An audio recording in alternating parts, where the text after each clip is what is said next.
సునాదస్వరము August 23. స్త్రీ తన గర్భమున పుట్టిన బిడ్డను కరుణింపకుండా తన చంటి పిల్లను మర్చున వారైనా మర్చుదురు గాని నేను నిన్ను మరువను. యెషయా గ్రంథము 49వ అధ్యాయము 15వ వచనం. మన దేవుడు మనల్ని మరవకుండా విడవకుండా కాపాడే దేవుడు. అదే ఈ రోజున వాగ్దానం చేస్తున్నాడు. స్త్రీ తన గర్భమును పుట్టిన బిడ్డను కరుణింపకుండా తన చంటి పిల్లను మర్చునా అని ప్రభు అడుగుచున్నాడు. వారైనా మర్చుదురు కానీ నేను నిన్ను మరువనని వాగ్దానం చేస్తున్నాడు. మరి తల్లిదండ్రులు తమ పిల్లల్ని ఎంతో చక్కగా వాళ్ళు పెంచుకుంటారు, పోషిస్తారు, ప్రేమిస్తారు.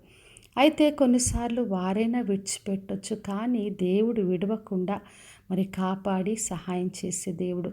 మనుషులు అర్థం చేసుకోవచ్చు, మర్చిపోవచ్చు, కానీ దేవుడు తప్పక మనకు తోడుగా ఉండి సహాయం చేస్తాడు. అందుకే చెప్తున్నాడు, చూడుము నా అరచేతుల మీద నిన్ను చెక్కి ఉన్నాను, నీ ప్రాకారం నిత్యం నా ఎదుటనున్నవి అని వాగ్దానం చేస్తున్నాడు. దేవుడు నిత్యం మనల్ని గమనించే దేవుడు. మనకి ఏది అవసరమో మన రాకపోకలు, మనకు కావాల్సినవి అన్నీ చూసుకుంటాడు. తన అరచేతుల్లో మనల్ని చెక్కుకొని మనల్ని నిత్యం కాపాడే దేవుడు. మరి మొదటి సమూయేలు గ్రంథము 2-3 అధ్యాయాలు చదివినప్పుడు బాలుడైన సమూయేలుని తల్లి మరి పరిచర్య కొరకు దేవుని మందిరములో అప్పగించింది. మరి ఎవరు ఆయన దగ్గర లేరు, కానీ దేవుడు ఆయనకు తోడుగా ఉండి తన స్వరం వినిపిస్తూ అన్ని విషయాలు దీవించి ఆశీర్వదించాడు. మరి సమూయేలు ఒక పెద్ద ప్రవక్తగా ఎదిగాడు. మరి దేవుడు ఆయనకు తోడుగా ఉండి సహాయం చేశాడు.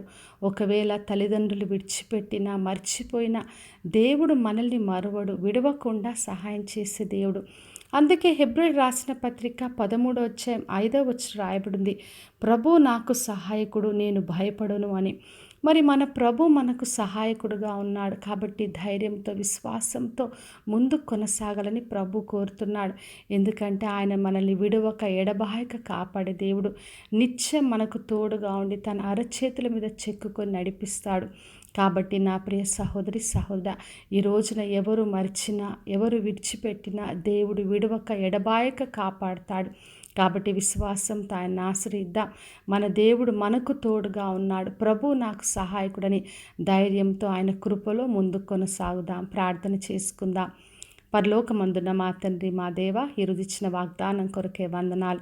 ప్రతి ఒక్కరిని దీవించి ఆశీర్వదించండి ప్రభువ. ఎవరు మర్చిపోయినా మీరు మరొక విడువక తండ్రి ప్రతి ఒక్కరిని కాపాడి రక్షించమని యేసు నామములో అడిగి వేడుకొంచున్నాను తండ్రి, ఆమెన్. ఈ శుభవచనము వినుచున్న ప్రతి ఒక్కరి జీవితంలో నెరవేర్చబడునుగాక. నేను మీ ప్రియ సహోదరి మంజులా చరణ్.